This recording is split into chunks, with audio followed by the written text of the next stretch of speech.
Whenever you are. Okay, thank you very much.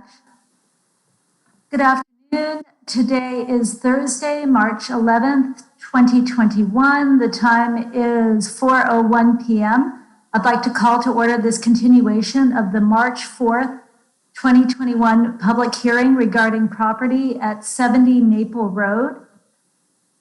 This hearing is being held electronically using a virtual meeting platform, Zoom, in an effort to comply with Governor Cooper's executive order. We do have a quorum present. We have the voting members consist of Cindy Burnett, David Alzamora, Jack Farrell, myself, Julia Latham, and Philip Shoemaker has been appointed as an alternate voting member for this hearing. I'll remind everyone that our procedure today is being videotaped. It's important to speak directly into microphones. We'll proceed a little more slowly and deliberately with things such as swearing in to make sure that everyone has been given an opportunity to speak and that the due process is ensured for our applicant and the public. Finally, please no usage of the chat function in Zoom in order to maintain the transparency of this meeting and comply with our sunshine laws. For all witnesses with us here today, if you have previously been sworn in, please remember that you remain under oath and need to offer truthful testimony to this panel. And as a final reminder for our board, our decision must be based on competent material and substantial evidence that has been properly entered into the record. Materiality means that the evidence shows whether one of the standards for our consideration will or will not be met. Since we last were together, we have additional materials that have been added to our packet. So at this time, I'd like to call on Peter Hughes to update the board regarding the exhibits that are now properly part of our packet. Thank you. I'm going to restate the case and why we're here today. The purpose of this public hearing is to receive testimony for the variance request from Section 9.2A, Tables of Dimensional Requirements, for the property address is 70 Maple Road, further identified by Moore County PID number 000-18218. This property is located within the R10 zoning district in the local historic preservation overlay district. Specifically, the applicant and owner, Jason Tanner, is requesting a variance from the 30-foot minimum front yard setback. This is the front elevation photo that was shown last week at our hearing. I'm going to breeze through what we previously have covered and skip to what the new information has been presented. We're not seeing your document. My apologies. Lori, can you show my screen, please?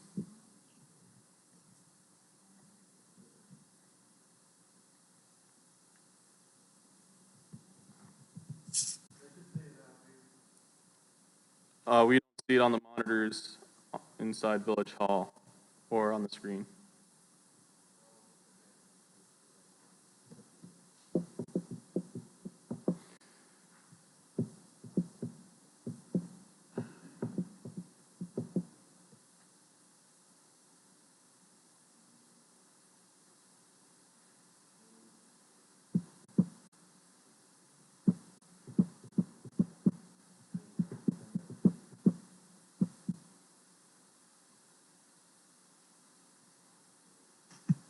Are we waiting on that image? Yes, ma'am, we are. Is that the best we can do, Lori, with the Zoom platform?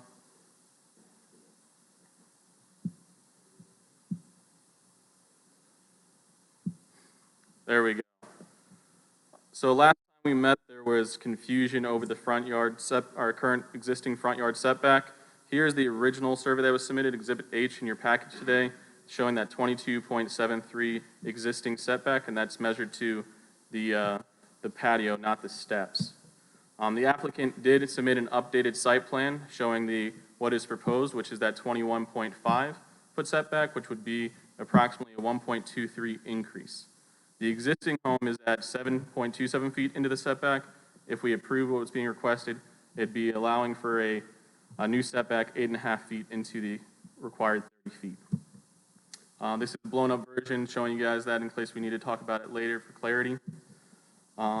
In addition to that, the applicant has submitted updated floor plans showing the dimensions. They did this to show the current depth. As you can see on the screen here, the current depth of the patio is roughly 6 feet and 3 inches. And then the proposed plans both show the existing depth of 6 feet 3 inches, and then the proposed addition of 1.5 feet or 16 inches, and that 21.6 inch setback from the street. Which exhibit was that, please, Peter? That was Exhibit N in your current packet, and the one before that was Exhibit M. Thank you. This is the historic photo that was previously submitted. We're going to look at this later as it relates to the expansion and proposed historic relevance. The applicant has also submitted tape-measured photos of the existing porch to show that it is at that 6 feet 3 inches. I did augment the photos to line up so that tape measure kind of is consistent. They were 2 separate photos, and I just did that so that we can kind of see it as one photo. Additional material that were not included in the staff presentation included 2 letters, an email and a letter submitted by concerned parties. I'm going to pull that up on the screen now for you.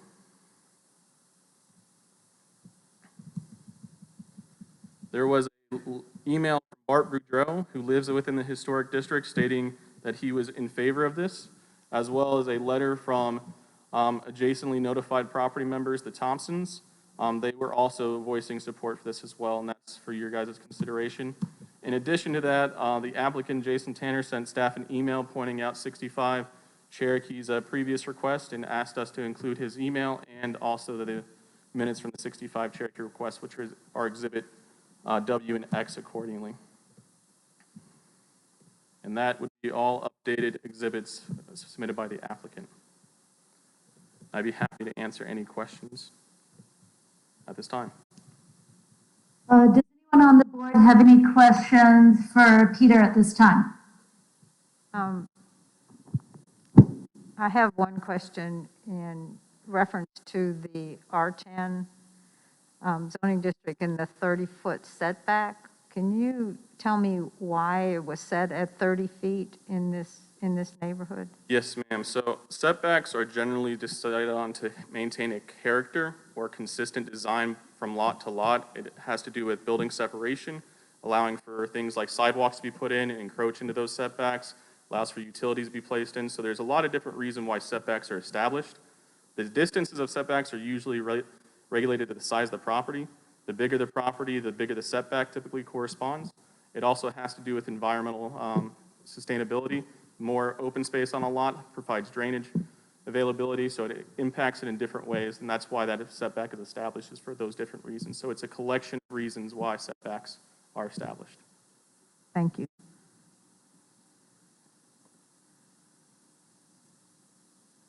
Any other questions for Peter before we move on to our applicants? Okay, great.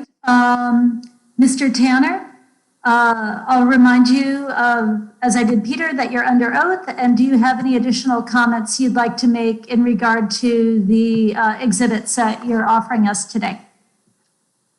Good afternoon. Thanks for having us. And I think Dan is there too, correct? In the hall? Is he present? He is. Okay.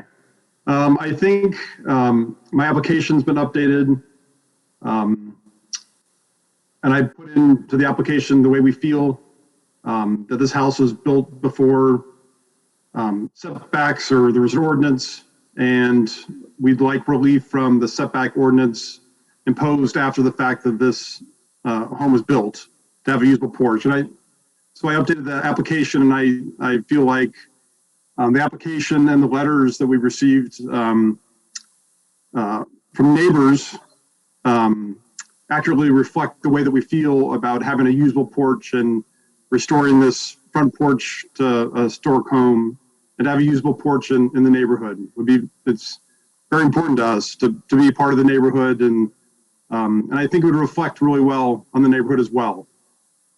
I know that right now the front of the house is unsightly. It's not, one person could sit on that porch, and we'd love to have a usable porch and to enjoy it with family and friends. It's very important to us. And I think And I'm sorry, I think Mr. Degree can kind of explain why we chose this type of addition or adding to it that would best suit us. He could probably better explain that, but we hope the board will, you look back at 65 Maple and they had, or excuse me, 65 Cherokee, that the same difficulties that we did in restoring their home and the challenges that they face. And we're hoping that the board will give us some relief from the setback ordinance and believe that that the positives definitely outweigh the negatives by granting this variance. Thank you. Any questions from the board for Mr. Tanner before we address Mr. Degree? Say that again, Julia. I'm sorry, was that Jack? Yes, say that again. I didn't quite understand that. I just asked if there are any questions from the board for Mr. Tanner before we ask Mr. Degree to provide his testimony. I have one comment. You're referencing 65 Cherokee Road, and their request was for a 4-foot encroachment, correct? Yes, a 4-foot variance. And yours is an 8.5 foot, is that correct? Well, so again, it goes back to this house was built before ordinance or setbacks or zoning. So we were already encroaching in, I guess, a few different areas, but I don't know how the road in 1914 went. Was it caused by the city in constructing the road there? I just don't know. But if the house was built today, we could easily, it's a huge lot. We could easily push the house back to accomplish it. But the house in several different areas is encroaching. I know the back carriage house, the pool house, and the front. So it's unique to this, that this house was built before all these ordinances came into effect. I understand that. For clarity, I believe their request was for a 4-foot encroachment and yours is for an 8.5 foot. Is that correct? Well, my understanding is it's established already that there's an encroachment now. We're asking for additional 16 inches on top of that. Is my understanding the legal version. Peter could probably explain that, but for a total it's of already been 8.5 accepted. feet. We're not applying for that today, but yes, that would be the setback, Okay. if granted. And I think just to add additionally, as other people pointed out, that 16 inches added to the current porch is negligible at best looking at it, but would provide us so much more livable space to use for our front porch. Thank you. Any other questions for Mr. Tanner at this time? Not at this time. Okay. Mr. Degree, you're present? He is walking to the microphone currently. Okay. I'll remind you, Mr. Degree, that you remain under oath. Please go ahead and offer your updated testimony to the board. Thank you. Thank you. Yes, we did go back and revise the plans in an effort to make it clearer as to what we would like to be able to do. And so if you take a look at that first drawing that's up there now, you'll see that the red area indicates what we're asking for the additional size of the front porch, which is a total of 16 inches roughly. That shape was derived by the existing architecture that we had. That was the widest that we felt we could go for both a structural and aesthetic reason. So making the porch wider would just make the project more difficult to build and not as attractive. That extra depth will provide Mr. Tanner with much more livable, usable space when several people are out there on the porch at the same time. I honestly have been out there again, took additional measurements, and when you stand at the street and you look at what we're asking for, it's negligible that anybody would ever even notice that we were given that amount of space as far as how it feels from where you're standing out on the road or the sidewalk, but it makes a tremendous amount of difference when you're on the porch looking back to the street.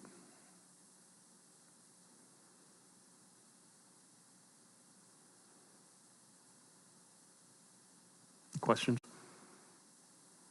Any questions for Mr. Degree? Are you finished? Ma'am? Any questions from the board for Mr. Degree? No questions at this time? I have one. Did you consider doing a porch on the side of the house? Because I know if you had a porch there, you would also be able to see the street. Yeah, but it's truly not the same for anybody's house under any condition. You know, a porch is a very American piece of architecture. The porch originated here. I mean, this is something that you do. You historically sit on the front porch and you interact with the community. If we put them on the side, that interaction is gone. They may have a sight line to somebody walking by, but they're not going to have this kind of reaction with them. It's not the same. So I think that would not even come close to giving Mr. Tanner what he's looking for. So that wasn't never considered? Never considered. Okay, thank you.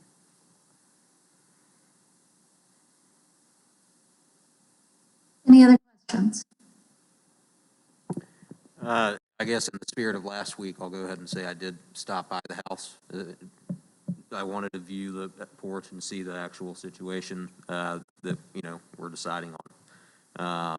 One thing I noticed in front of the porch were two white pipes. Are those utilities, or do you know what those?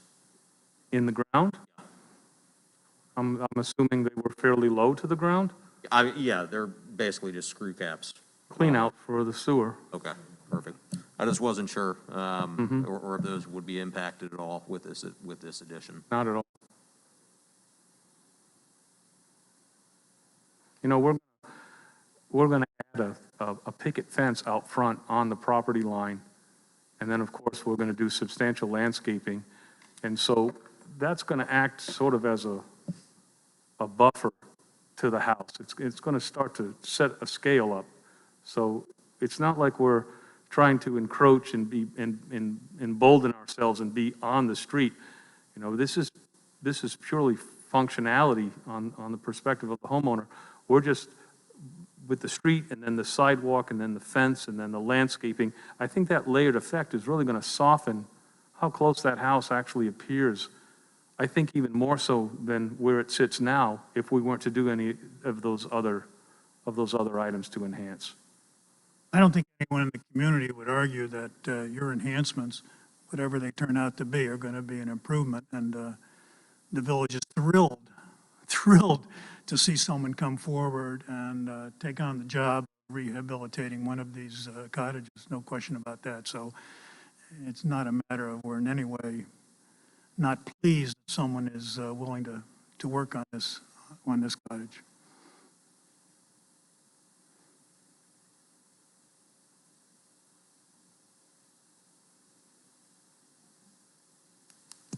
Okay, I'm sorry.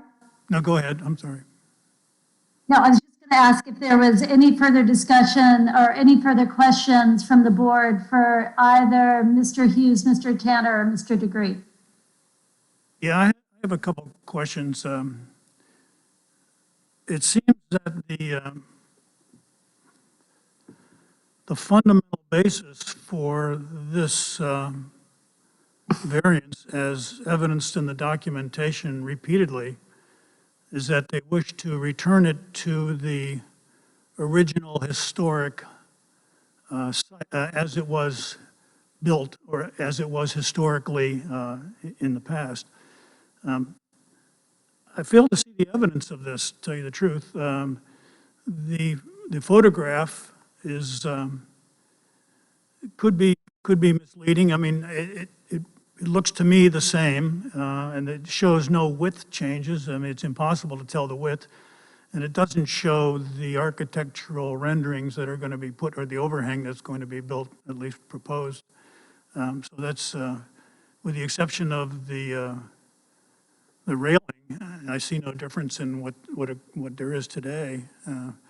The second, so if there's additional evidence to support the claim that it's being returned to its original grandeur or its original form, I just don't see it in the evidence. The second question is somewhat of a matter of, maybe I'll direct this a little bit to you, Julia. The reference to the 65 Cherokee decision, it seems that rarely are two variance requests identical in the facts. And in the case of 65 Cherokee, this particular dwelling, 65 Cherokee, having worked in the archives for 11 years and written multiple books about the cottages within Pinehurst, this is, 65 Cherokee was one of the original dozen or so cottages built by the Tufts in 1895, prior to the village being opened. And in fact, so it's incredibly important historically. And in fact, there are a number of photographs from 1896 of the 65 Cherokee honeysuckle cottage. It was originally named Good Luck, but in any case, the original photographs were used as the basis of the addition that Mr. I guess Wayne brought them forward and returned the front to exactly how it looked in 1896 when the photographs were taken. So the facts are substantially different in this case because equating it to the honeysuckle cottage, the 65 Cherokee, I think is it just isn't the same set of facts, as a matter of fact. So I question why we are using that as a basis for any kind of precedent or decision. In response to that, I'll say, as I said last week, that the Board of Adjustment is not a board that operates on precedent. There is no concept of res judicata or anything like that that happens in a hearing. There is no case precedent. And I'll agree with you, Jack, that if you look at 65 Cherokee, the members, I believe Cindy, who was on the board at that time, will recall that that application was actually for the front porch as well as a laundry room. And the laundry room was encroaching into the side easement, and that part of their application was not granted. The only thing that was granted was the restoration of that front porch. So you're correct in that statement, Jack. However, I caution that we are not, as a board, bound by precedent, and the Board of Adjustment is a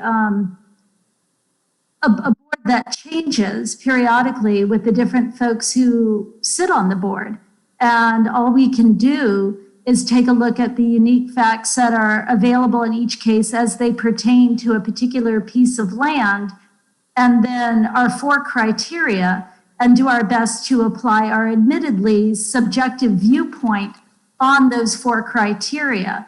So there is expected to be a certain amount of variation in outcome, and that's simply the nature of the beast. We try our best to provide some obvious fairness and due process for the folks who come before us, but it is by no means, these hearings are by no means something that are built on a basis of case law.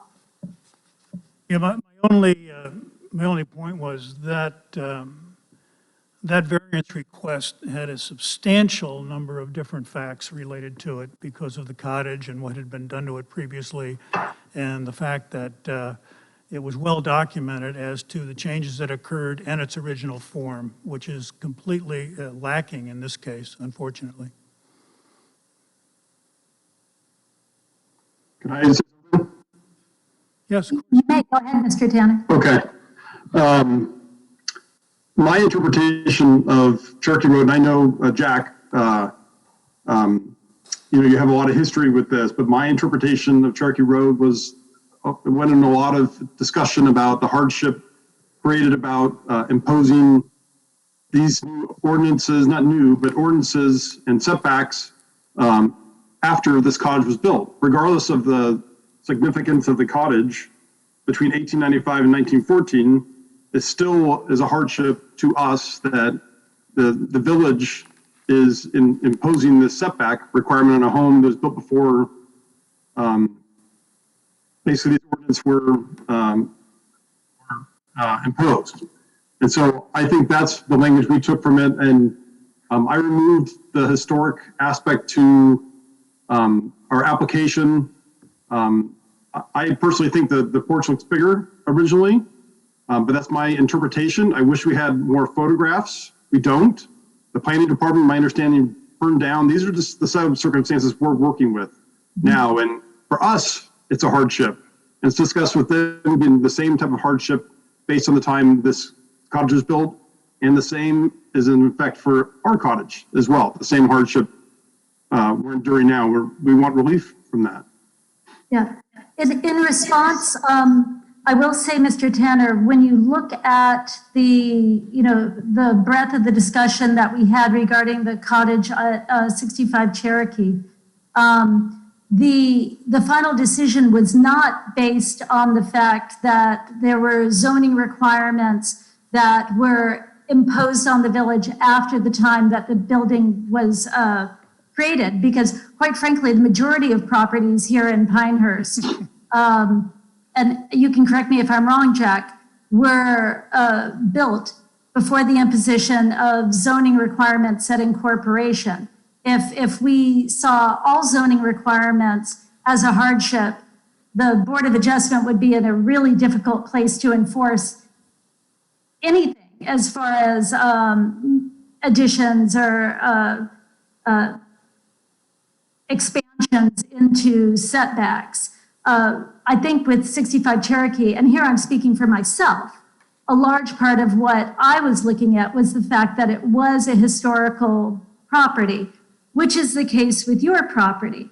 And I will say that my viewpoint, and this is only my viewpoint, I'm inclined to agree with you, Mr. Tanner, that when I look at that picture, I do see a deeper porch.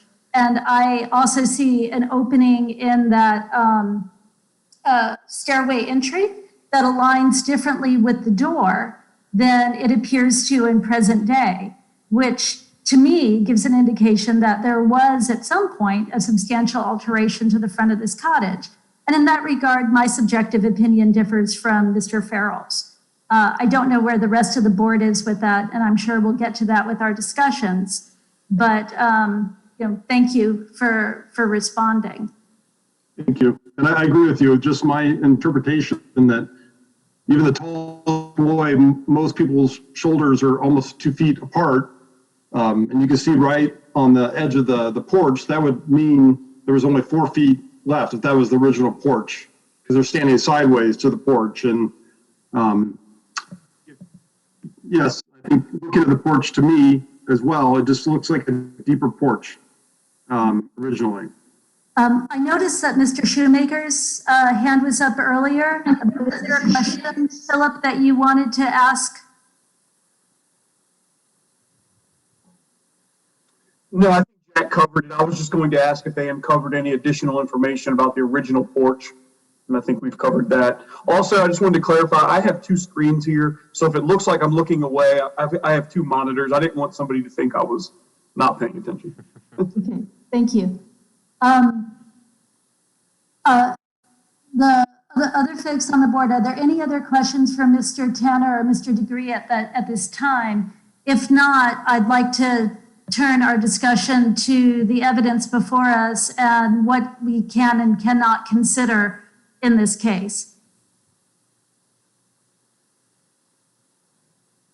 Okay, hearing no discussion, I'm going to ask at this time, because I can't see, Peter, is there anyone else in person in the audience or available, Kelly, via the live feed who's providing sworn testimony, wishes to provide sworn testimony in this matter? Isn't, and we did not receive any comments via email. Okay, thank you. Is there anyone else in the Village Hall who wishes to provide testimony? No, ma'am, there's no one else here. Okay, so at this time, I know that we're in possession of an email from Mr. Boudreau and a letter, I believe, from the Thompsons. Since neither are present to be cross-examined, their testimony before this board is not considered, pardon me for the legal speak here, but is not considered competent because we are not able to cross-examine them on the substance of their testimony. Is there any discussion about that amongst the board? No, I think that's correct. I know Mr. Boudreau quite well personally, and I have a great deal of respect for him. However, these two letters in support do not seem to be the type of evidence that makes that should be brought into the consideration. Yeah, there are really two problems. The first is that they're not here to be cross-examined, which goes to the so-called competency of them, although obviously Mr. Boudreau and the Thompsons are competent people, and we value their participation in this matter. And then secondly, as Jack has brought up, there's a certain question of materiality, and opinion testimony is only appropriate before our boards in the when it's expert opinion testimony, for example, regarding property values. And in this case, the testimony needs to go to one of our four considerations. And looking at what they suggested, one could make an argument that perhaps it goes towards hardship, or perhaps it goes to the question of the whether or not the variance application is consistent with the spirit, purpose, or intent of the ordinance. However, we're not really in a position where we can truly evaluate that. So I'm going to ask at this time that those two pieces of testimony be not considered by this board in coming to our determination. Understand. Thank you. Yeah. If there's no further questions for our witnesses, I'd like to open the floor to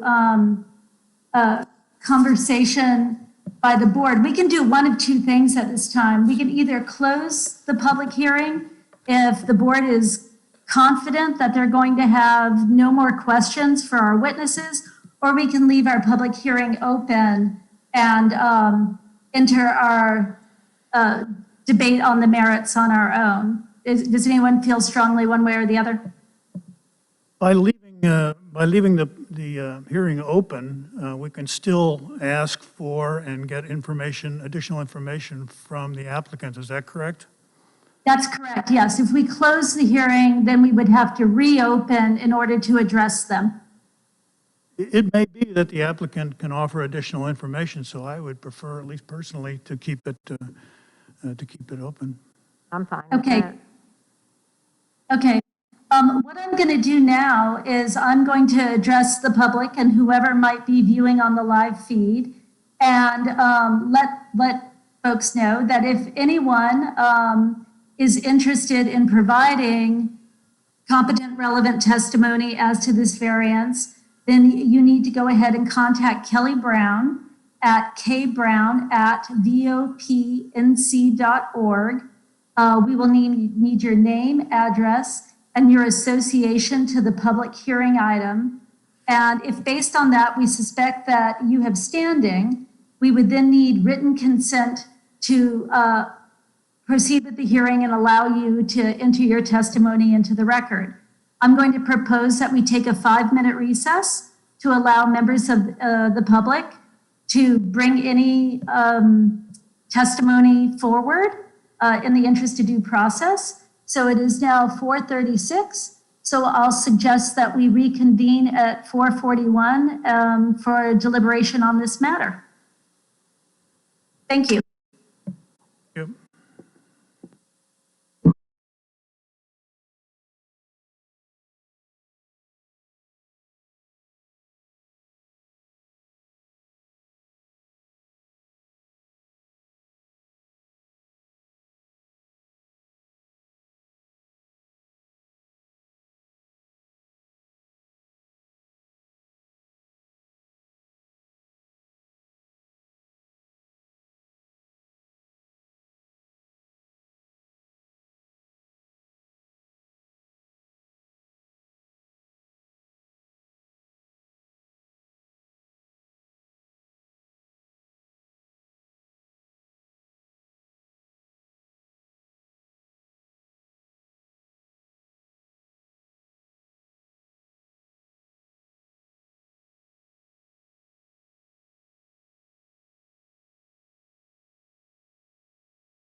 Hi, Kelly, are you there?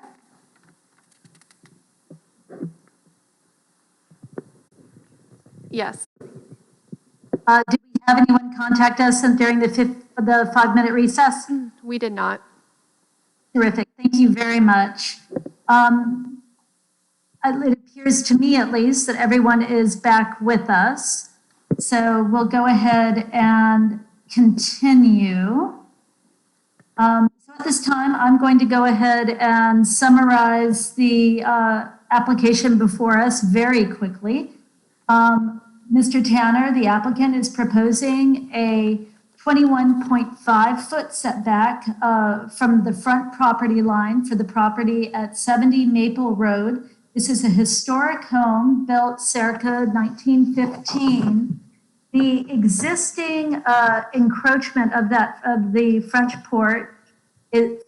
porch is approximately 7.27 feet into the setback, and this request would allow for an additional 1.23 foot encroachment in order to accommodate the front porch expansion.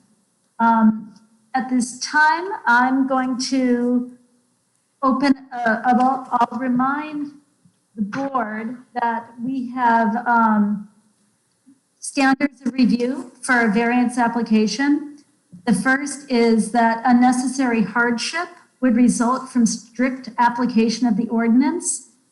This does not necessarily have to demonstrate that in the absence of the variance, no reasonable use could be made of the property. That the hardship results from conditions that are peculiar to the property, such as location, size, topography, hardships resulting from personal circumstances, as well as hardships resulting from conditions that are common to the neighborhood or the general public, cannot be the basis for granting a variance. The hardship needs to not result from actions taken by the applicant or the property owner. However, the act of purchasing property with the knowledge that the circumstances exist shall not be regarded as a self-created hardship. And finally, the requested variance has to be consistent with the spirit, purpose, and intent of the ordinance so that public safety is secured and substantial justice is achieved. And with that, I'm going to turn it over to the board for discussion on this application.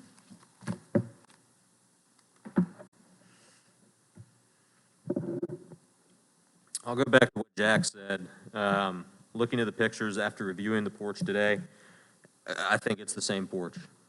So the hardship being, returning it to a historical place, I don't think exists, because if it's the same porch, then you don't have to return it to anything. That being said, I don't think that a hardship does not exist. I think not being able to use this home the way that you intend to, it is a hardship.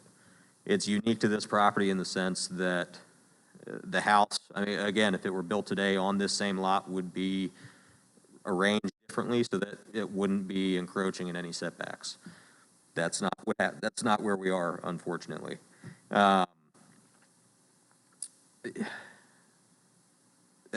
hardship that I could see is not being able to restore this porch into, one, something that's usable, and two, something that looks better. You're going to be compared to all the other beautiful homes in the village of Pinehurst around you. And I mean, it could be a hardship to have the ugly one, if for lack of a better way of putting it. So although the hardship is not the historical porch doesn't settle for me, I think there is a hardship here in that the applicant can't use the property the way that they would like to. They can't participate with the community in the way that they would like to. And they can't restore what is currently an eyesore compared to, the beautiful homes around them, not being able to do that. I do see a hardship there. And I think if you're, based on the testimony earlier about why setbacks exist, because they want to, promote some harmony and some standards for visual aspects of an area. If all this does is increase the visual appeal of the property, I think it's in line with those guidelines, and consistent with the spirit, purpose, and intent of the ordinance. That's how I feel. I think David makes some very good points there. It pains me to take a little bit of the opposite side of that, being a historic, very much involved in the history of Pinehurst and creating and maintaining our historic nature. But the hardship, as described in the documentation supplied by the applicant, is, and I'm quoting here, "The hardship is that they want to return the home to a useful and historically accurate state by returning the front porch to its original size." And there's no evidence that, in fact, that is the case. So the basis of the hardship comes apart based on that. And so, speaking of hardship only, this is not unique. This characteristic, setbacks within the historic district particularly, this property, this is not unique to this property. And in fact, the applicant acknowledges as much by an Exhibit P, his updated application dated March 8th. He said, "This hardship is not uncommon to homes in the historic village of Old Town Pinehurst." So that's an acknowledgement that this is in fact common to the neighborhood and the neighborhood in the area. So it's not really something unique and special to this particular property. So those two things are an issue for me. Can I say one thing? Just a response to what, I did update the variance application. So Jack, I'm sorry, I didn't catch his last name. I can't see it on the screen, but you're referencing the old application. I provided an updated application to say that we wanted to update the porch to be usable. We can't excuse me, I'm reading from the March 8th, 2021 signed application, Exhibit P, as in Paul. Okay, I submitted an updated application. I just wanted to let the board know, and my understanding was submitted at your request to do an updated application. Lori, can you share my screen? Because there are two applications. The updated one is included as Exhibit P. And if it helps at all, I will note that as a board, we are not bound to a finding of hardship as indicated by the applicant. And this board has at times noticed that at times applicants state things perhaps not as artfully as possible. And this board has found hardship other than that which was designated by the applicant based on the testimony that they've provided and the discussion at hearing. So I do not believe that this board's hands, if you will, are bound by the sort of 4 square words in the application. Okay, I understand. Yeah, my 2 cents on that. However, the fundamental basis for this appearing in almost all the exhibits is the claim that the historic front of this house is different than that currently exists. And that's not in evidence, to my opinion. Yeah. And I'll agree, Jack, even though I take a slightly different view than you and David do as to the way I'm viewing that front porch, I'll agree that it is at best somewhat ambiguous. However, I do agree with David that in looking at hardship, you have to look at the character, in my mind. You have to look at the character of the neighborhood. Now, in my neighborhood, not being able to sit on your front porch and enjoy the ambiance of the street, the community that exists is non-existent because I live in the ETJ on 5 acres. If I sat on my front porch, I'd only see trees. I can see if I was in the heart of the village and had a historic property that the ethos of the community is completely different. And there would be, in my mind, a hardship of not being able to interact with my community, with my neighbors, as I want. In this regard, my opinion goes more towards the way David is looking at this situation. It's my 2 cents. My, Cindy and Philip? my current house has a front porch of 6 feet in depth, and my wife and I sit on the front porch quite often and observe the passing scene. When I look at this, I consider a hardship would be that you could not have a front porch. And this one being, when I looked at the porch, it looked to me like you could easily get 2 chairs out there. Now, you would not be able to get, 4 or 6, but a hardship would be that you could not have a front porch, and you can. And the other, what I'm concerned of, the closer it gets to the road, and there's no way to prove, but you've got an intersection right there, and I hear you're going to put a fence up, so that's a little bit of a barrier.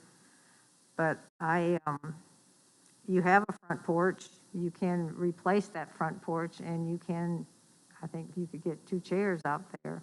So it's not as a hardship, in my opinion.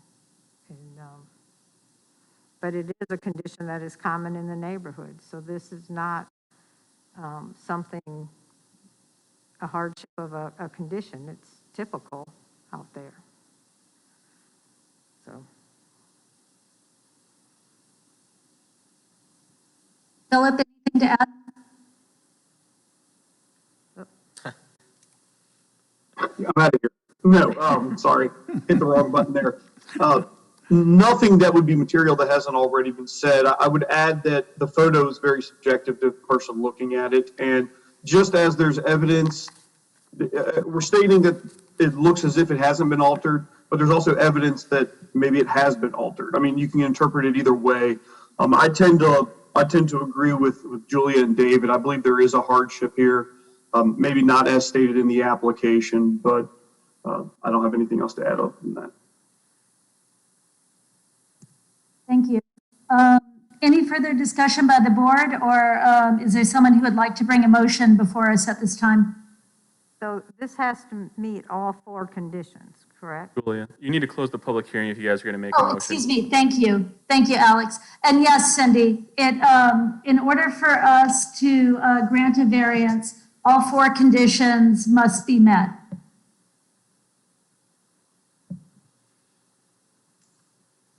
Okay, if there's no further discussion by the board or any questions for the witnesses, do I have, well, let me ask, are there any more questions for the witnesses before we close the public hearing? Okay, do I have a motion before the board to close the public hearing and re-enter our regular Board of Adjustment meeting? I'll move to close the public hearing and move back into our regular meeting. Second. Okay, a motion is made by Cindy and seconded by, I believe, Jack. All in favor? Aye. Aye. Aye. Aye. Oppose? Okay, the motion has been made and carried. We are closing our public hearing and re-entering our regular Board of Adjustment meeting. We have the option at this time to approve the variance as written. We can approve the variance with conditions. We can also deny the application for the variance. I'll remind you that in order, granting the variance requires 4 votes of this board. At this time, do we have a motion before us? Oh, and I will remind you that Peter has provided in our packet a suggested outline, which helps us put forward a motion and make sure that we are giving a proper consistency statement. So at this time, I'll ask if there's any member of our board who has a motion that they'd like to bring. I just have one quick question. Yes. If we were to approve, the Historical Preservation Committee or board still has a check on what it could look like or different, I guess, the details of what the property would look like afterwards. That's exactly right. Yes. Yeah, they deal with the congruous appearance more than anything, so they will definitely take a look at the architecture and whether or not it is congruous with the rest of the historic district. Um, Thank you, Jack. Also, it appears that just one corner of the porch exceeds the 8.5 feet out or into the setback. So if you could do a condition that no more than that corner would protrude into the setback, because if we approve this, then the setback would be moved up and they could add anything on either side of this, is that correct? Oh, That's, Peter, you can correct me if I'm wrong, but I believe that that is correct. And then we also have to remember that any variance that is approved runs with the land. that is correct. So then, moving forward, anyone who purchased this property could build anything within that setback from either side. That is correct. They could build within, they would have a setback of 21.5 feet. Unless we conditioned it. Is that correct? That's correct. That's a tough condition going forward, believe me. Someone's got to remember that one.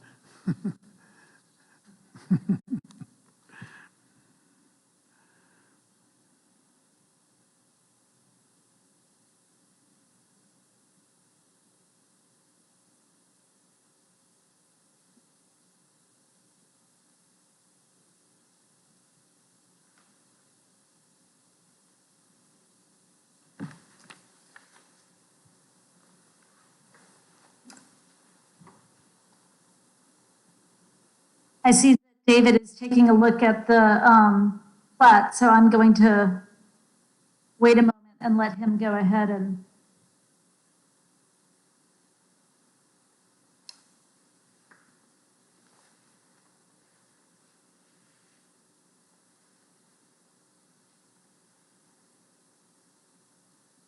Cindy, do you have something in mind in asking your question?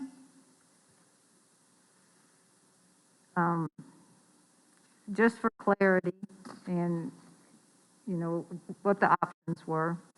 Because, I mean, I agree that when you buy a home, you want it to be the way you want it to be. And it's not intruding that much more than what is existing right now, but the existing porch is there. But if we do agree to this new setback, we're opening up the whole area for development in the future. Not saying that this owner would. So just Right. It is possible that somebody could run a very strangely shaped porch that extends, fully within the, Well, someone at a later date could tear this house down and build a 2-story house, 20 feet from the road. Not that they 21.5, would, yes, you're correct. without having to come before the board for a new variance. That's correct. Considering everything that what we're doing here. That's correct. If I could add just one thing, we bought this Sir, house. I'm sorry, we are Oh, no sorry. longer in public hearing. Okay, sorry about that. I was just going to explain Sorry. that. Yeah, it's okay. Thank you, Mr. Tanner.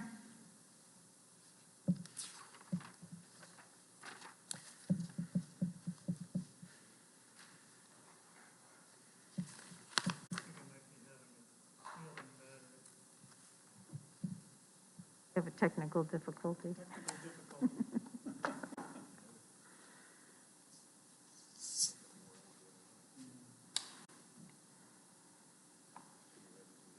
I myself am trying to figure out how to put forward a motion that would be conditional and not end up with a result that Cindy has suggested. So that is the the reason for my pause. If anyone else has a motion that they're working on, please feel free. Well, I have a hard time with the hardship from conditions that are peculiar to the property, because this is typical for all of the homes in the historic district. It isn't just specific to this. And I think it's particular, this home is slanted at a complete angle on the lot. I think if it were built today, in the current setbacks, it would be angled differently. So in that case, I think it's peculiar to this lot. The setbacks, not necessarily. That applies to everyone. Right. Every home was built in the historic district was built before those existed. But yeah, I feel like this particular home, the way it's angled, it's a unique. Every piece of land is unique in that sense, and that's the way that I interpret peculiar to this property. If a home were built there today, it wouldn't be the same. It's how the land is today, based off of how it was developed over time, and restricting it that way, I think it is particular to this property. Well, maybe, unfortunately, knowing quite a bit about the historic district, there are a considerable number of properties that have unique characteristics that may seem similar to this. And so I don't see where this property is sufficiently different from a large number of other properties in the neighborhood and the historic district particularly.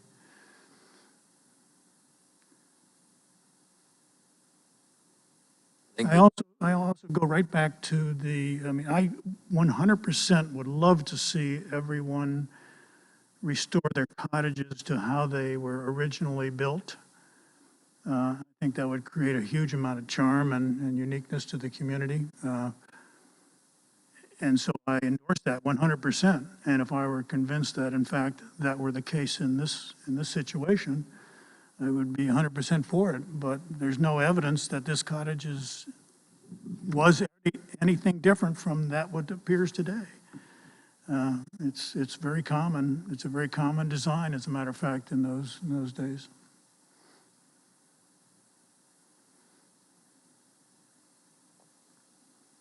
I think the deed that was entered into the record shows that a piece of this lot was taken away, or it was subdivided at some point. I think that's another unique fact about this property, although the home was built prior to that subdivision.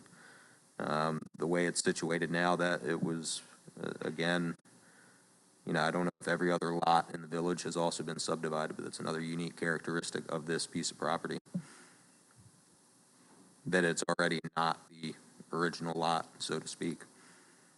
Well, and looking at the design of that house, it does not look like it has a front porch on it. The one next door does. See, it's Exhibit C in your packet, the warranty deed.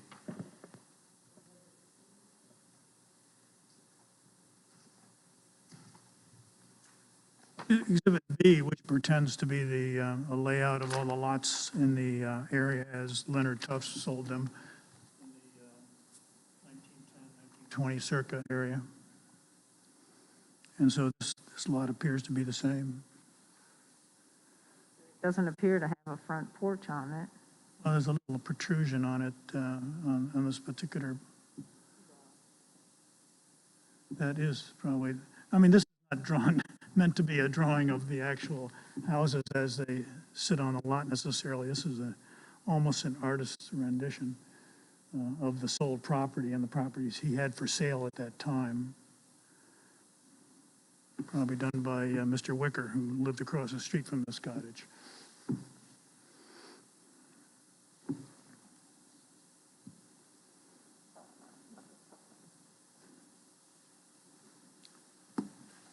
I'm reluctant to make a motion on this one here because I'm reluctant to have it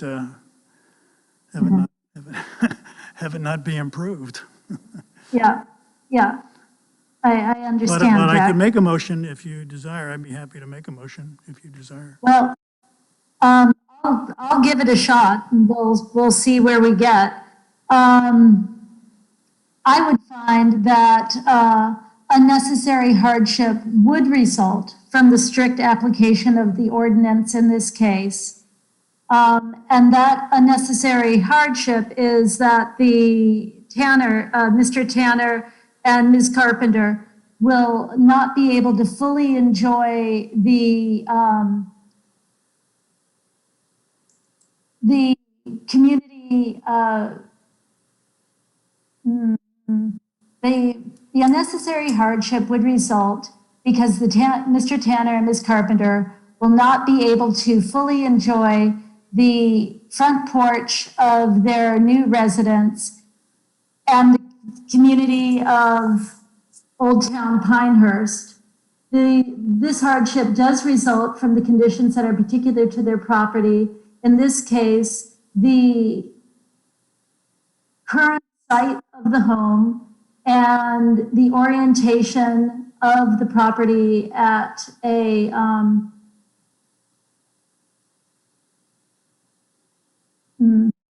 the angle that the home is currently sited. The hardship did not result from any actions taken by the applicant because the home was sited historically sometime in 1915. And the requested variance is consistent with the spirit, purpose, and intent of the ordinance in that public safety is secured and substantial justice is achieved. It fits the spirit of our Old Town community and will allow this cottage to be restored, if not exactly to the state that it was in 1915, in a way that is in accordance with the historical nature of Old Town, as will be reviewed by our Historic Preservation Commission.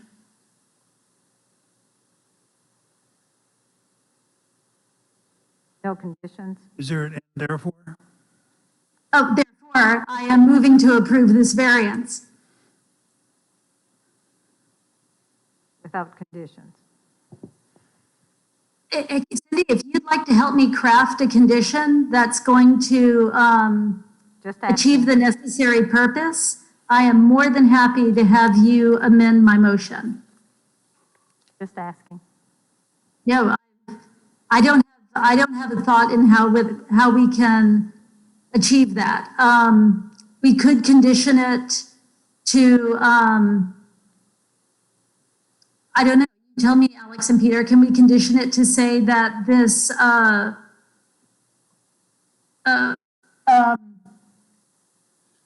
intrusion into the setback is only available for a front porch? It's your motion, so you can make that. It's just keeping that record for eternity and maintaining it is going to cause problems long term. Like, it won't for the next 5 years or 10 years because Alex and I will be here, but eventually new staff will come in and it could cause problems for them.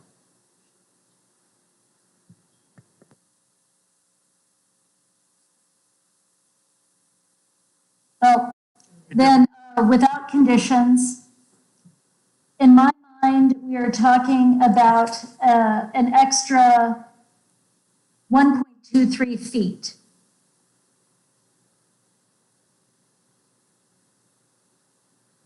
So is your motion complete then? My motion is complete. Second. Motion has been made by myself, seconded by, was that Philip? Yes. All in favor? Aye. Aye. Opposed? Okay, the motion does not carry. Is there another motion? Julia, can we do a roll call for that vote so the record can reflect who voted for and We against? absolutely can. Philip, how do you vote? I vote in favor of the motion. David? I vote in favor of the motion. Jack? I vote against the motion, no. Cindy? I vote against the motion. Thank you.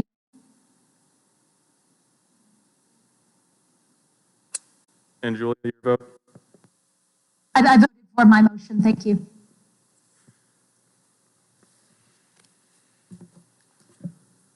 So did the motion carry or? The motion did not carry.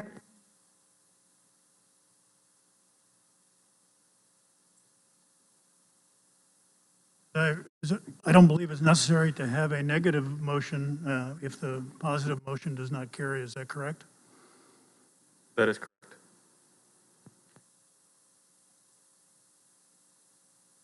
Would,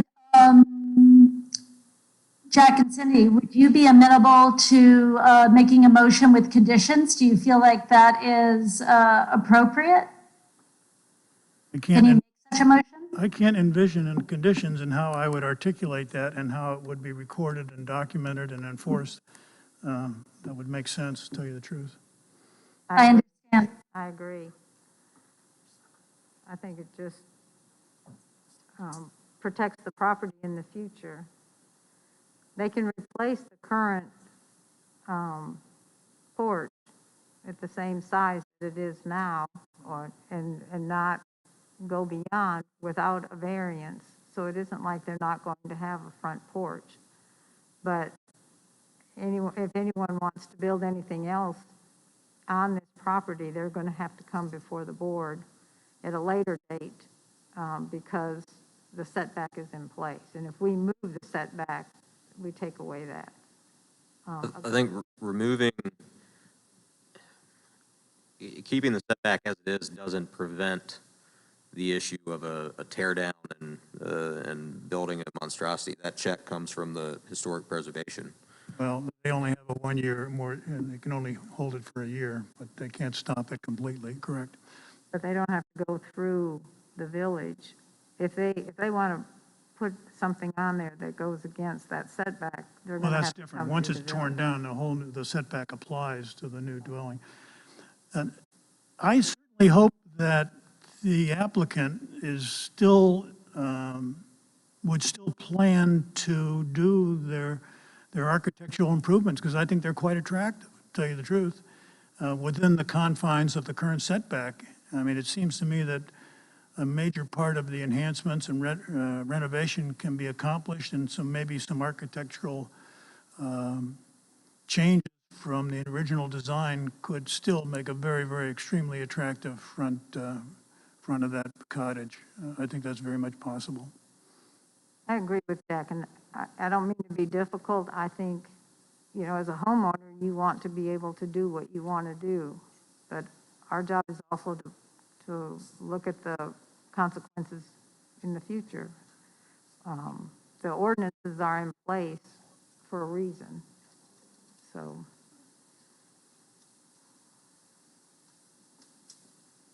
Well, to my mind, as was shared, if there was a tear down, as I understand it, they would have to adhere to the 30-foot setback. They don't get grandfathered, so to speak, although I don't like that term. They don't get to enjoy the encroachment that currently exists. And truly, we're talking about an increased encroachment of about 16 inches. And even if a future owner decided to extend the entire front of the building, that's 16 inches, I don't really think that we're protecting the community from any particular great harm in this instance. And each variance is taken variance by variance, application by application. So I don't think that we're opening up this, the old town to a situation where people are going to be overbuilding. I think that it's unfortunate. I do hope that, as Jack said, that Mr. Tanner will find opportunities to do, something beautiful with this property. And to keep in mind that, as Cindy, I think, pointed out last week, that even if they cannot encroach without this variance further into the setback, further forward into the setback, they can take advantage of that 21.5, that existing setback of, I forget what it's currently at, the encroachment of 7.27 feet, and perhaps do a longer porch, if not a wider one, and achieve some semblance of what they want. I hope that can happen. I'm sure Mr. Tanner is quite quite familiar with the asking price for the property next door. And so there's value in enhancing these properties. Absolutely. Okay. If there is, before we close out the hearing, I'll ask if there is any member of the board who wishes to put another motion forward on this variance. Okay, hearing none. Sorry, let me get back to my notes. I'll remind our board that our next meeting date, if a matter is brought before us, is going to be Thursday, April 1st, 2021 at 4:30 p.m. Peter or Alex, do you know of any matters that are in the queue, so to speak? There are none. Okay. And with that, I'll ask the board if there's a motion to adjourn. I move to adjourn the meeting and the public hearing, or the public hearing is already adjourned. Adjourn the meeting. Is there a second? I second Jack's motion. Whatever that. Okay, a motion has been made by Jack, seconded by David. All in favor? Aye. Aye. Opposed? Motion made and carried. This meeting is adjourned. And Mr. Tanner, Mr. Degree, thank you very much for appearing twice before us. We appreciate your input. Thank you.